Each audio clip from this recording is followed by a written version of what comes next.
misericordia y por tu amor, en el nombre de Jesús. Saluda al que está a tu lado, dile que bueno que estamos juntos esta tarde, en esta calurosa tarde.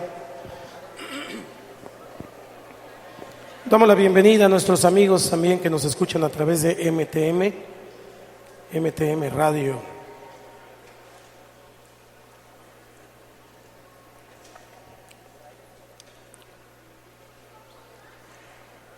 Seguro que se ha preguntado alguna vez ¿para qué sirve la vida? Seguro que alguna vez se ha preguntado ¿para qué nací? Algunos dijeron de haber sabido no nazco.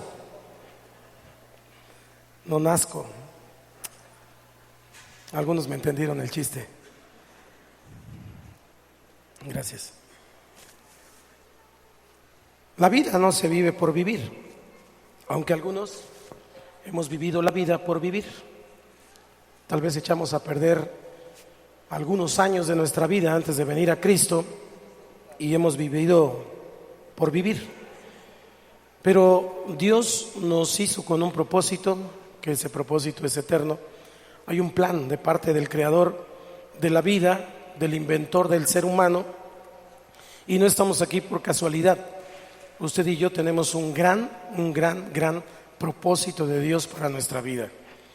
Y las circunstancias de la vida, los problemas de la vida, los asuntos familiares, los asuntos de la sociedad, todo lo que nos va aconteciendo nos van entristeciendo y van haciendo que esa vida se vaya perdiendo su color, vaya perdiendo sus temas de colorido y se va volviendo gris. Y es una vida que finalmente algunos hasta han pensado en que pues ya Dios venga y nos llame, Dios venga y nos lleve, pero ese no es el propósito de Dios. Porque si ese fuera el propósito de Dios, desde el principio Dios nos hubiera llevado.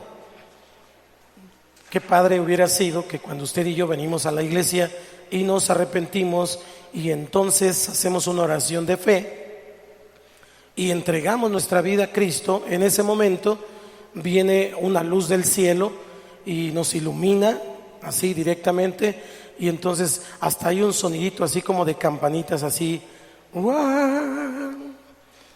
y en ese momento, gracias Lalo, y en ese momento Dios nos arrebata y nos lleva con Él a vivir eternamente en su presencia.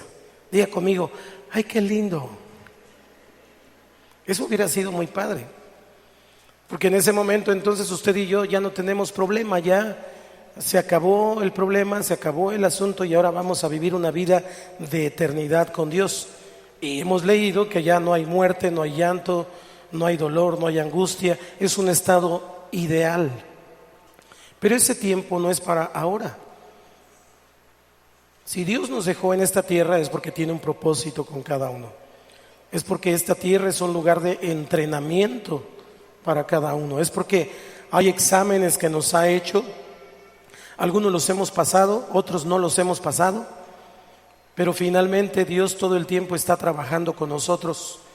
Somos una obra en sus manos, una obra de arte.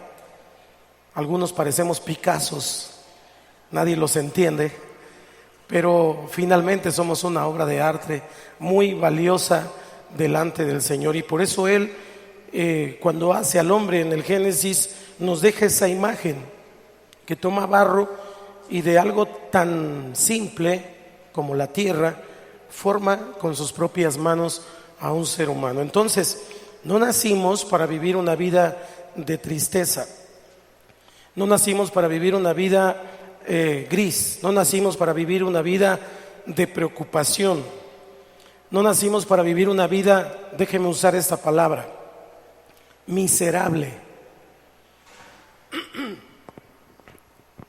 Miserable tiene que ver con miseria, y miseria es la palabra michere, que tiene que ver con medianía, es decir, viviendo a medias, medio vivo, medio estoy bien, medio como bien, medio estoy caminando bien con Dios, todo a medias.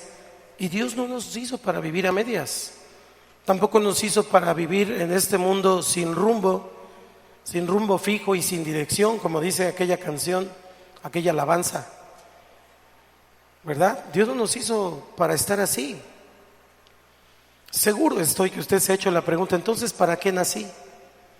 Porque a lo mejor algunos nos dijeron tantas veces, no sirves para nada. Algunos nos castraron a lo mejor hablando de mentalidad, diciéndonos que éramos pobres, que seríamos pobres y que toda la vida seguiríamos siendo pobres, que éramos esto, que éramos aquello, que éramos lo otro, y finalmente fuimos creciendo con esa mentalidad, con estructuras mentales formadas que nos limitan para crecer y para avanzar en el establecimiento del reino de Dios. Pero cuando yo leo la palabra del Señor, yo encuentro algunas cosas. Hoy quiero hablarle de 6 cosas o 6 tareas para que usted y yo podamos alcanzar el propósito de Dios en nuestra vida, pero para que además tengamos una vida de gozo, una vida de alegría, una vida que sea digna de llamarse vida, sobre todo cuando somos hijos de Dios. ¿Cuántos hijos de Dios hay esta tarde?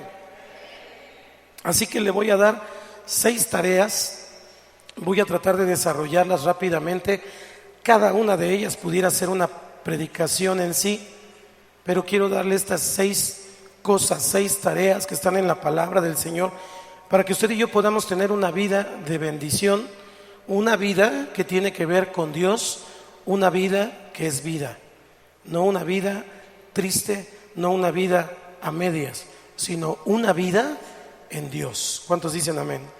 Entonces ponme una sonrisa y regálasela al que está a tu lado y dile: pon atención.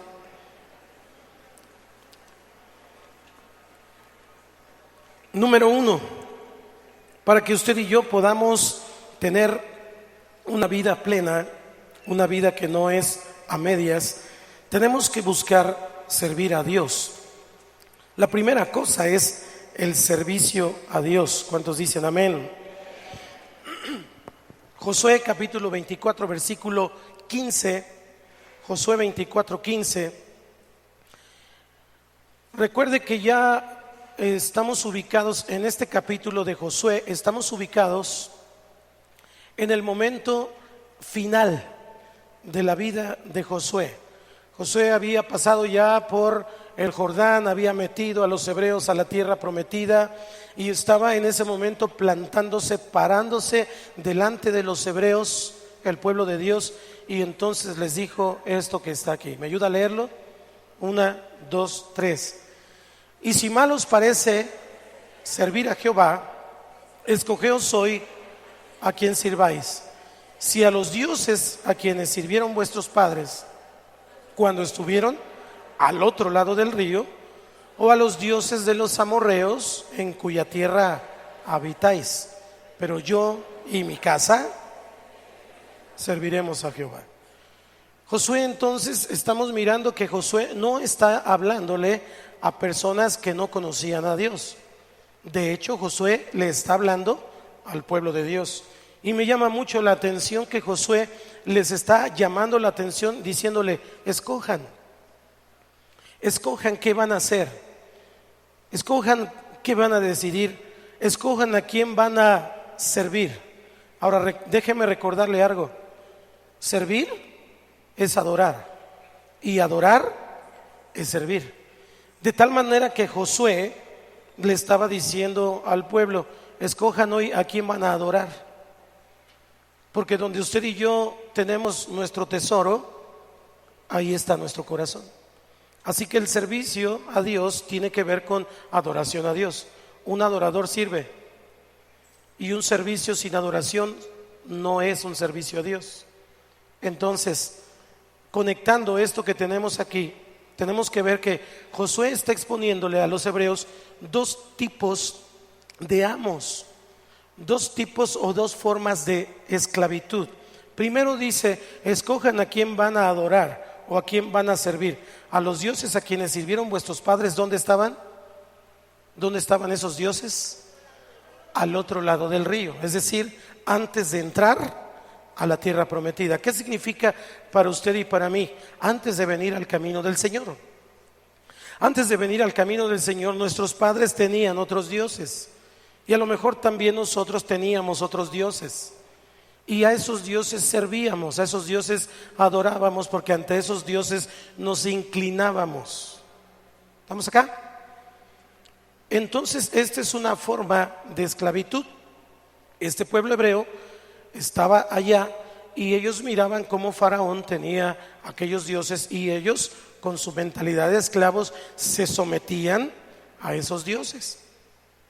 Cuando vinieron en el desierto, en el camino del desierto, el pueblo de Dios no pudo superar esa mentalidad de esclavo. Ellos veían cómo Dios les ponía una nube para que el sol no les molestara tanto. Ellos veían cómo de noche el Señor les ponía una columna de fuego para guardarlos del frío. Es decir, de día estaban en Jojutla y de noche estaban allá por Tres Marías, pero Dios los protegía todo el tiempo. Pero ellos siempre ¿se qué? Se quejaban. Siempre. Les caía maná del cielo, se quejaban. Les daba sed, se quejaban. No había oxos, se quejaban. Todo el tiempo. Y no pudieron superar esa mentalidad. Todos los bien feos que estaban allí en ese lugar. La tierra prometida no iba a ser fácil. Dios les dijo que tenían que pelear, que tenían que luchar y tenían que destruir a esos pueblos. Yo creo que Josué, aunque fue el hombre de Dios que llevó al pueblo a la tierra prometida, cometió un error grave y fue no destruir a todos esos pueblos que Dios le dijo que destruyera. Porque finalmente esos pueblos después contaminaron a una siguiente generación. La iglesia siempre está a una generación de desaparecer. Siempre. Dice la palabra que Josué, después de que Josué muere, se levantó una generación que no conocía a Dios. ¿Por qué se levantó una generación que no conocía a Dios? Porque los padres que sí lo conocieron no los enseñaron, no los obligaron, no los impulsaron, no les dijeron aquí mi casa y yo. Por eso Josué se para ahí en medio y les dice: escojan, ¿a qué ídolos van a servir? ¿A los palos, a las piedras, a las pirámides a las que antes se inclinaban, o a los dioses de los amorreos, es decir, los del otro lado del río? ¿Quiénes son esos dioses del otro lado del río ya acá en la tierra prometida? Recuerde que ellos tenían cultos paganos, imágenes, etcétera, y tal vez usted y yo ya no nos inclinamos ante un palo o ante una piedra, porque ese tipo de idolatría, esos ídolos que estaban al otro lado del río en tu vida, quedaron atrás. Pero ahora, en el camino, ya dentro del conocimiento de Dios, de repente estamos levantando nuevos dioses, nuevas idolatrías. Y esa idolatría puede ser los pueblos de que hay algo o hay alguien que nos está limitando para servir a Dios. Dios nos da a los hijos para servir junto con ellos. Lo voy a volver a decir. Dios nos da a los hijos para servirlo junto con ellos. Hace muchos años, cuando Dios nos llamó, pues nosotros teníamos 4. Bueno, seguimos teniendo 4, gracias a Dios. Pero de esos 4, pues estaban pequeños. Y Adriana y Santiago eran bebés, prácticamente. De brazos, Santiago, y Adriana apenas queriendo caminar. Finalmente íbamos al redil y estos niños estaban ahí con unas cobijas, así, en las bancas o en las gradas. Pero nunca pusimos de pretexto a nuestros hijos para no servir a Dios. Y yo te recomiendo que nunca pongas de pretexto a tus hijos para servir a Dios. Si quieres poner un pretexto, pon cualquier otro, pero no a tus hijos, porque Dios quita lo que estorba. ¿Hola? No pongas como escudo a los niños, no pongas como escudo a los nietos o a los hijos, porque entonces estamos cayendo en otro tipo de idolatría. Otra idolatría